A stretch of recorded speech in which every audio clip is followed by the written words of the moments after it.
कि हम 2024 के लिए हिंदी का प्रैक्टिस सेट नंबर 4 लेके आए हुए हैं, जो कि न्यू प्रैक्टिस सेट है। इससे पहले ऑलरेडी हम सभी 3 प्रैक्टिस सेट कंप्लीट कर चुके थे। अगर आप सभी से कवर नहीं किए तो जरूर कर लीजिएगा। अब समय आपके पास नहीं है। इसमें जो है कि डेली आपको 25 क्वेश्चन दिया जाता है। जितना क्वेश्चन आपके पेपर में पूछा जाएगा, इसमें आपसे को क्या करना है, स्कोर बताना है कि कितने स्कोर कर पा रहे हैं। यहीं से आपको अपना ग्रोथ का पता चल जाएगा कि कितने पेपर में प्रश्न को सही कीजिएगा आप सभी। तो चलिए शुरू करते हैं। फ्रेंड, आज की सेशन को लाइक करके आप सभी शेयर अपने दोस्तों में जरूर कीजिएगा। आज का फर्स्ट क्वेश्चन है। पहला क्वेश्चन ये है कि धरती माता की पूजा करनी चाहिए, पर्यायवाची शब्द का चयन कीजिए। तो धरती का जो पर्यायवाची होगा वो क्या होगा? यहाँ पर जो रेखांकित शब्द देख रहे हैं धरती, इसका पर्यायवाची क्या हो जाएगा? तो right answer option number C हो जाएगा वसुधा। ध्यान रखिएगा आप सभी, वसुधा जो है फ्रेंड ये धरती का पर्यायवाची है, याद रखेंगे आप सभी। अगर हमसे बात करें कि पृथ्वी का पर्यायवाची यानी कि धरती का पर्यायवाची क्या होता है, तो अंचला होता है, अग्नि होता है, क्षति होता है, धरती होता है, भूमि होता है, मही होता है, मैदिनी होता है, वसुधा होता है और वसुंधरा होता है। ध्यान रखिएगा आप सभी, याद रहेगा। क्वेश्चन पूछा जाएगा पर्यायवाची से, याद कर लीजिएगा आप सभी। अगर क्वेश्चन पूछा जाए कमल का पर्यायवाची, तो कमल का अरविंद होता है, उत्पल होता है, नलिन होता है, पुष्कर होता है, राजीव होता है, सरोज होता है, जलज होता है, पंकज होता है और नीरज होता है। ध्यान रखिएगा आप सभी। तो ये कमल का पर्यायवाची है। साथ साथ में आपसे बोलते चलिएगा तो प्रश्न आपको याद होगा। ध्यान रखिएगा आप सभी, क्योंकि आप सभी को हम बार बार कहते हैं कि प्रश्न को याद कीजिए आप सभी, क्योंकि जब तक प्रश्न को याद नहीं कीजिएगा तो समझ लीजिए पेपर में बढ़ा नहीं पाइएगा, कंफ्यूजन आपको कर देगा। तो प्रश्न आपकी जुबान पे होना चाहिए। ध्यान रखिएगा आप सभी। अगर प्रश्न याद करने का क्षमता आ गया है तो समझ लीजिए इस फील्ड का बादशाह आप ही है। फिर आकाश का पर्यायवाची क्या होता है? नभ होता है, गगन होता है, अंबर होता है, आसमान होता है। जितने भी इंपॉर्टेंट क्वेश्चन है जहां से पूछा जा सकता है उसी को मेंशन किया गया है। पानी का क्या होता है? जलज होता है, नीरज होता है, वारी होता है और सलील होता है। ध्यान रखिएगा आप सभी। वहीं पर धरती का बताएं पृथ्वी, भू, भूमि, वसुंधरा। उसके बाद वायु का क्या होता है? पवन होता है, अनिल होता है, सिमर होता है और हवा होता है। जंगल का क्या होता है? तो विपिन होता है, कानन होता है, वन होता है, आर्नय होता है। ध्यान रखिएगा आप सभी, याद रहेगा। इतना सा पर्यायवाची जरूर याद कर लीजिएगा, जहां से प्रश्न बन सकता है पेपर में, मोस्ट इंपॉर्टेंट है। अगला क्वेश्चन है क्वेश्चन नंबर 2 कि विकल्पों में दिए गए किस वाक्य में निम्न शब्द के सही पर्यायवाची का प्रयोग किया गया है? यानी कि मछली का पर्यायवाची का प्रयोग जो है किसमें किया गया है? 4 ऑप्शन दिया हुआ है आपके पास। तो मछली को हमसे मत्स्य भी कहते हैं, तो ऑप्शन में भी करेक्ट आंसर होगा। ध्यान रखिएगा आप सभी, मत्स्य जल में रहती है, ये बिल्कुल सही है मछली का पर्यायवाची के तौर पर। ध्यान रखिएगा आप सभी, तो ऑप्शन नंबर भी बिल्कुल करेक्ट आंसर हो जाएगा। अगर क्वेश्चन पूछा जाए कि मछली का पर्यायवाची होता क्या क्या है, तो मीन होता है, मत्स्य होता है, झक होता है, झस होता है, जल जीवन होता है, सफरी होता है और मकर भी होता है। ध्यान रखिएगा आप सभी, याद रहेगा। अगर क्वेश्चन आपसे से पूछ लिया जाए, नोट कर लीजिएगा, पक्षी का क्या होता है, तो खग होता है, चिड़िया होता है, गगनचर होता है, पखेरु होता है, नभचर होता है। उसके बाद अगला नोट कीजिएगा, पुष्प का पर्यायवाची क्या होता है? फूल, सुमन, कुसुम और प्रसून होता है। वहीं पर भौरा का पर्यायवाची की बात किया जाए तो भ्रमण हो जाएगा, भंवरा हो जाएगा, सारंग हो जाएगा और मधुप हो जाएगा। ध्यान रखिएगा आप सभी। आगे अगर क्वेश्चन पूछा जाए कि हिमालय का पर्यायवाची क्या होता है, तो ध्यान रखिएगा, हिमालय का पर्यायवाची होता है हिमाचल होता है, गिरिराज होता है और पर्वतराज होता है। कमल का बताएं कि पंकज, नीरज, सरोज, जलज भी होता है। पहाड़ का पर्यायवाची क्या होता है? पर्वत होता है, गिरी होता है, अंचल होता है, नग होता है और भूधर होता है। याद रखिएगा आप सभी। अगला नोट कीजिएगा, नदी का पर्यायवाची सरिता, तटीना, सरी और सारंग होता है। वहीं पर तालाब का पर्यायवाची क्या होता है? सरोवर होता है, जलाशय होता है, सर होता है, पुष्कर होता है और पोखर होता है। मेरे साथ में आपसे रिपीट करते चलिएगा, तालाब का क्या बताएं? सरोवर, जलाशय, सर, पुष्कर और पोखर होता है। दिन का पर्यायवाची क्या होता है? दिवस होता है, दिवा होता है, वार होता है और परिमाण होता है। ध्यान रखिएगा आप सभी, याद रहेगा, दिवस, दिवा, वार और परिमाण होता है। इतना सा आप सभी 1 से 2 बार रिपीट कीजिएगा तो चीजें आपको याद हो जाएगा। ध्यान रखिएगा आप सभी, तो याद जरूर कर लीजिएगा। अगला है हिंदी में लिंग जो है ये कितने प्रकार के होते हैं या लिंग के कितने भेद होते हैं हिंदी में। आप सबको पता होगा कि हिंदी में अगर बात किया जाए तो हिंदी में आपका दो ही लिंग होता है, एक स्त्रीलिंग और एक पुल्लिंग होता है, तो दो इसका करेक्ट आंसर हो जाएगा। बट अगर संस्कृत की बात किया जाए तो इसमें तीन लिंग होता है, एक स्त्रीलिंग, एक आपका पुल्लिंग होता है और एक उभय लिंग होता है। ध्यान रखिएगा आप सभी। क्लियर है? अगला क्वेश्चन देख लीजिएगा। क्वेश्चन है कि निम्नलिखित में से कौन सा शब्द पुल्लिंग नहीं है? इनमें से कौन सा पुल्लिंग नहीं है? क्या लगता है? उच्चारण करके देखिए। हाथ क्या है? बहुत लंबी है? नहीं, हाथ बहुत लंबा है या हाथ बहुत बड़ा है, पुल्लिंग शब्द है। दही खट्टी होती है? नहीं, दही खट्टा होता है। दही हमेशा पुल्लिंग शब्द है, ध्यान रखिएगा आप सभी। नदी बह रही है, ध्यान रखिएगा, नदी बह रहा है नहीं, नदी बह रही है, तो ये आपका क्या है? देखिएगा, नदी बह रही है, ध्यान रखिएगा आप सभी। तो यहाँ पर ये स्त्रीलिंग शब्द हो जाएगा, बाकी बात ये सभी आपका पुल्लिंग शब्द है। उच्चारण कीजिएगा तो आंसर आपको निश्चित मिल जाएगा। अगला है, निम्नलिखित में से कौन सा शब्द द्वंद्व समास का सही उदाहरण नहीं है? ज्यादातर बच्चे जो है कि यहाँ पर गलती करता है, पूरा प्रश्न को नहीं पढ़ता है कि क्या क्वेश्चन दिया गया है और डायरेक्ट आधा पढ़ के आंसर दे देता है और क्वेश्चन गलती हो जाता है।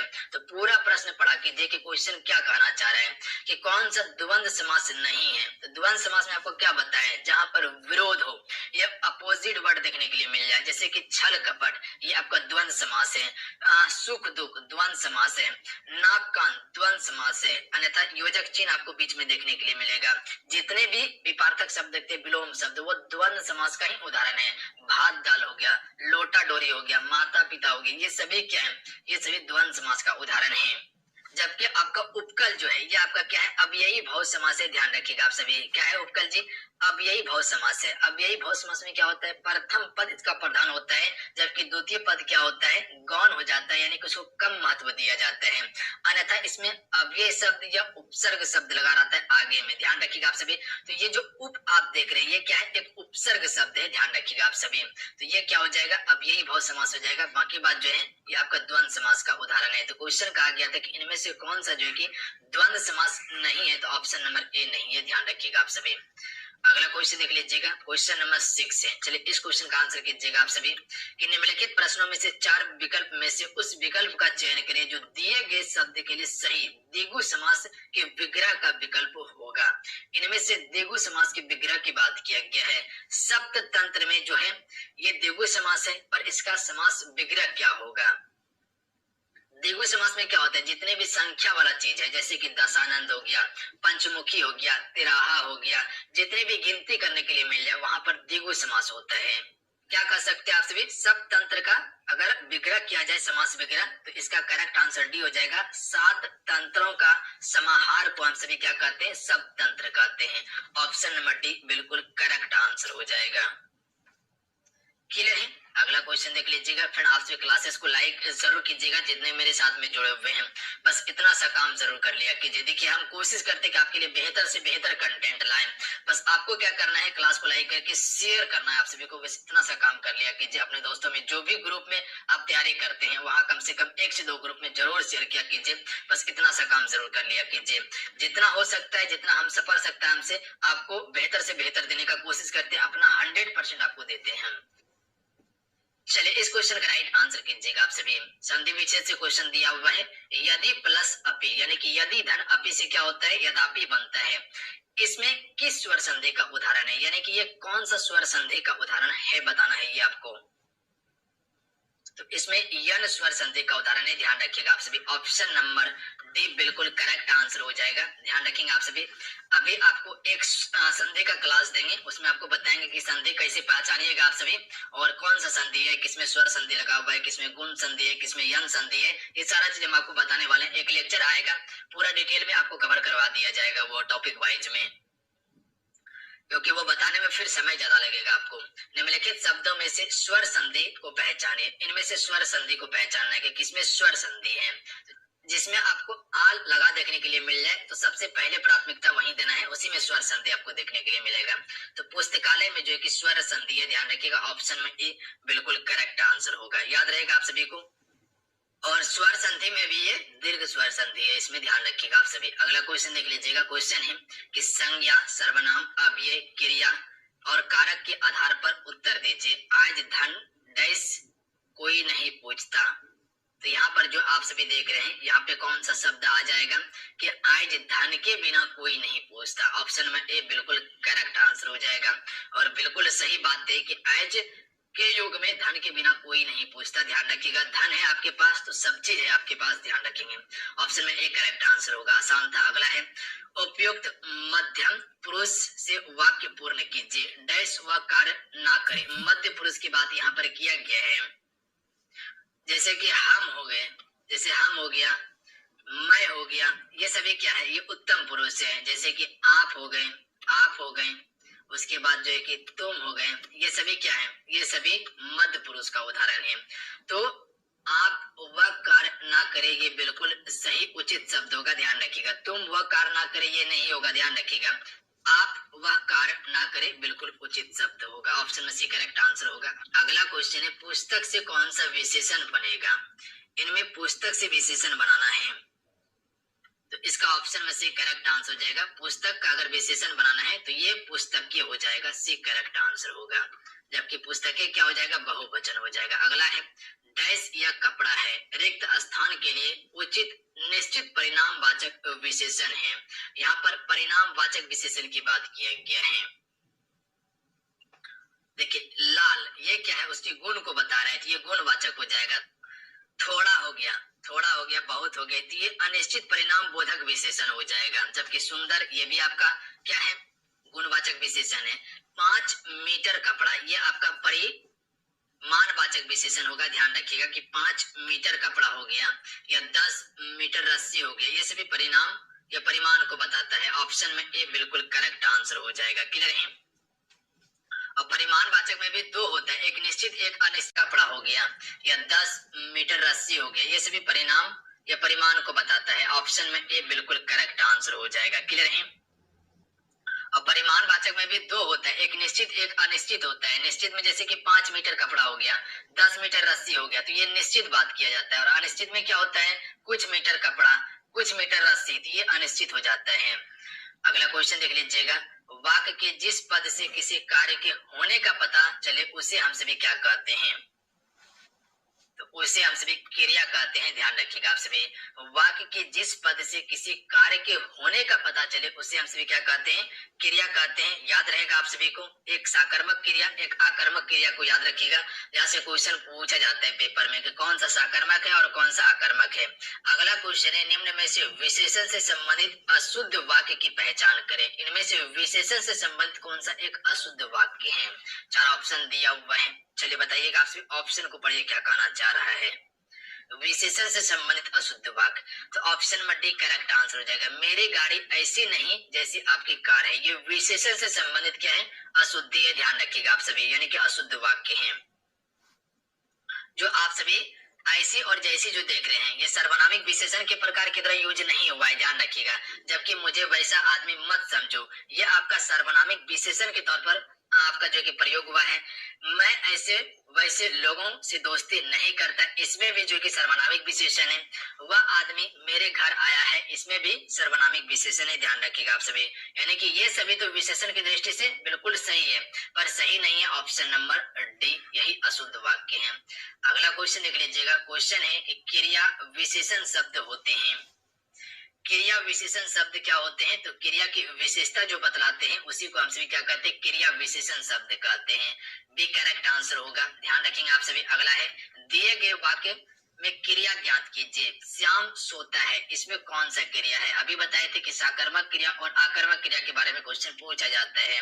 तो यहाँ पर दिया हुआ है कि श्याम सोता है, इसमें कौन सा क्रिया हो जाएगा। तो सिंपल से है, आपको बताए हैं कि इसमें क्या और कहाँ आपको यूज करना है।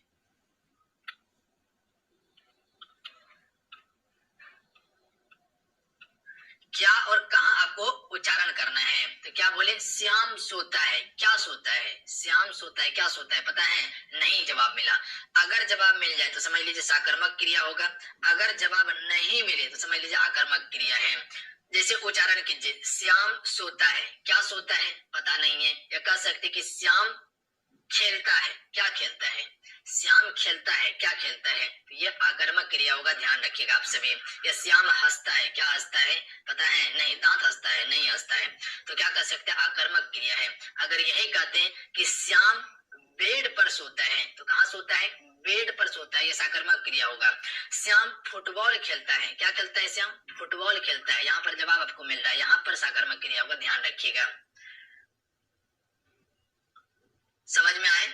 अगला क्वेश्चन देख लीजिएगा, जहां पर कहां और क्या का उच्चारण करते हैं और सवाल का जवाब मिल जाता है, समझ लीजिए वहां साकर्मक क्रिया होगा। अगर नहीं मिलता है तो समझ लीजिए आकर्मक क्रिया हो जाएगा। वो दोनों को पकड़ के रखिएगा, वहां से आराम से क्वेश्चन बना लीजिएगा। निम्नलिखित शब्दों में से भाववाचक संज्ञा ज्ञात कीजिए।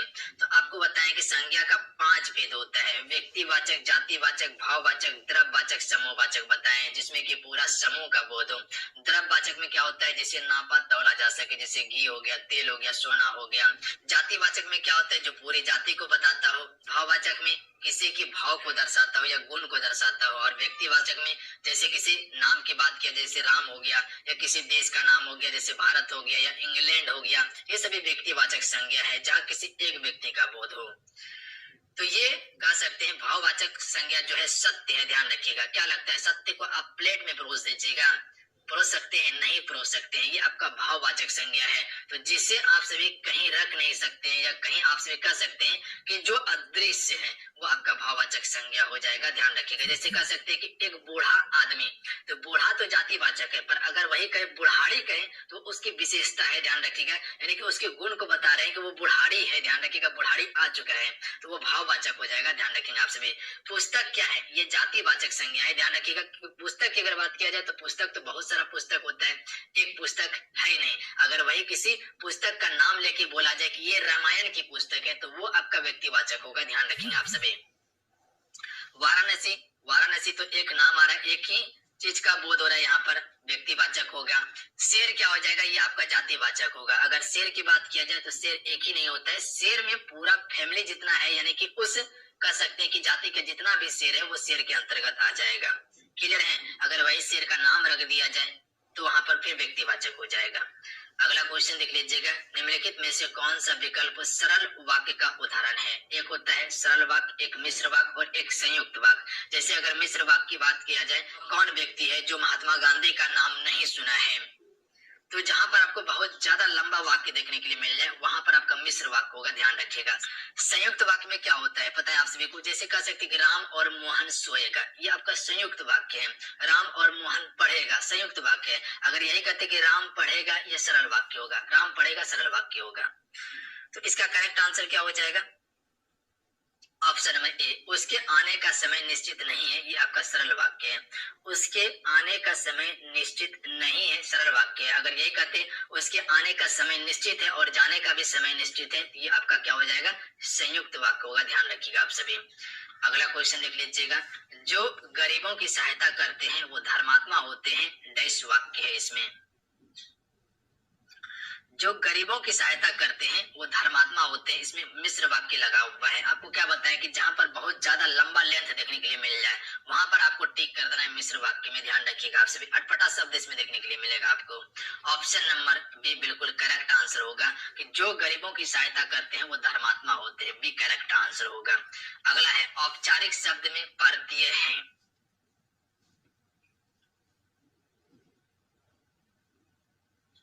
हम छोटा छोटा चीज आपको बता रहे हैं जिससे कि आप पहचान कर सकते हैं। औपचारिक शब्द में परतीय लगा हुआ है, तो परतीय क्या बताएं आपको? ये किसी भी शब्द के पीछे में लगकर उसका स्वरूप को बदल देता है। उपसर्ग किसी भी शब्द के आगे में लगता है और परतीय किसी भी शब्द के पीछे में लगता है। उच्चारण करके देखिए, औपचारिक एक लगा हुआ है, एक परतीय लगा हुआ है, तो आप कह सकते हैं ऑप्शन में सी करेक्ट आंसर होगा। अगला क्वेश्चन देख लीजिएगा, कौन सा शब्द प्रति उपसर्ग से नहीं बना हुआ है? तो उपसर्ग की बात क्या है? तो आपको बताएं कि शब्द के आगे में उपसर्ग शब्द लगता है। इनमें से कौन सा शब्द जो है प्रति उपसर्ग से नहीं बना है? तो प्रतिवादी तो बना हुआ है, यहीं पर दिख रहा है। प्रत्येक, ये भी आपका प्रति उपसर्ग से बना हुआ है। प्रत्येक, ये भी आपका प्रति उपसर्ग से बना हुआ है। प्रकाश जो है ये इसमें प्रति नहीं लगा हुआ है, सिर्फ परा लगा हुआ है, ध्यान रखिएगा आप सभी। Option number D correct answer होगा। अगला है, निर्देश दिए गए प्रश्न में मुहावरा एवं लोकोक्ति का सही विकल्प छांटिए। आंख उठाकर ना देखना, इसका सही अर्थ क्या होगा मुहावरे में या लोकोक्ति में? आंख उठाकर ना देखना। तो right answer option number D हो जाएगा। ध्यान रखिएगा, ध्यान ना देना या तिरस्कार करना, ध्यान रखिएगा, दोनों हो जाएगा इसका। अगला क्वेश्चन देख लीजिएगा। निर्देश दिए गए प्रश्न में मुहावरे एवं लोकोक्तियों का सही विकल्प छांटिए। नया 9 दिन और पुराना 100 दिन, इसका सही मुहावरा का अर्थ क्या होगा? नया 9 दिन का होता है और पुराना 100 दिन का होता है। इसका सही अर्थ क्या है? तो कह सकते हैं ऑप्शन में बी करेक्ट आंसर होगा। पुरानी चीजें ज्यादा दिन तक चलती है, इसीलिए कहा जाता है कि नया 9 दिन के लिए और पुराना 100 दिन के लिए होता है, क्योंकि पुरानी चीजें बहुत लंबे समय तक चलती हैं। अगला है, दिए गए वाक्यांशों में से सर्वोचित वाक्यांश चुनकर नीचे दिए गए मुहावरे को पूरा करें। यानी कि मुहावरा दिया हुआ दूध का दूध, मुहावरा दिया हुआ दूध का दूध डैश है, तो कह सकते हैं दूध का दूध पानी का पानी, दूध का दूध पानी का पानी। Option number D correct answer हो जाएगा। दूध का दूध हो गया, पानी का पानी हो गया, तो बोलते रहते हैं हम आम भाषा में, आम चाल भाषा में कि दूध का दूध पानी का पानी हो गया। अगला है, निम्नलिखित में से कौन सा पत्र व्यक्तिक पत्र की श्रेणी में आएगा? तो मित्र का पत्र आएगा, ऑप्शन में सी करेक्ट आंसर होगा। ध्यान रखिएगा आप सभी। अगला क्वेश्चन देख लीजिएगा। चलिए ये क्वेश्चन है आपके लिए, जिसका आंसर आपको नीचे कमेंट करके बताना है। कुल 25 क्वेश्चन हम सभी कवर कर लिए हैं। चलिए बताइएगा, ये आपके लिए दिया हुआ है कि सूर सागर के रचयिता कौन है? 4 ऑप्शन दिया हुआ है, 4 ऑप्शन में आपको अपना आंसर नीचे कमेंट करके बताना है। बताइएगा इस क्वेश्चन का राइट आंसर क्या हो जाएगा। तो चलिए आज कितना है, आज की इस क्लासेस में कुल 25 क्वेश्चन हम सभी कवर किए हैं, जो कि ये बिल्कुल आपको न्यू प्रैक्टिस सेट दिया जा रहा है। आप सभी कितने स्कोर कर पा रहे हैं आज के सेट में, नीचे कमेंट करके जरूर बताइएगा। यहीं से आपको पता चलेगा कि पेपर में आप किस प्रकार से क्वेश्चन बना सकते हैं। ध्यान रखिएगा आप सभी। देखिए, हिंदी में ज्यादा कठिन क्वेश्चन नहीं पूछा जाता है, ध्यान रखिएगा, मेरा बात को समझिएगा। हिंदी में अगर कॉन्सेप्ट को पकड़ लीजिएगा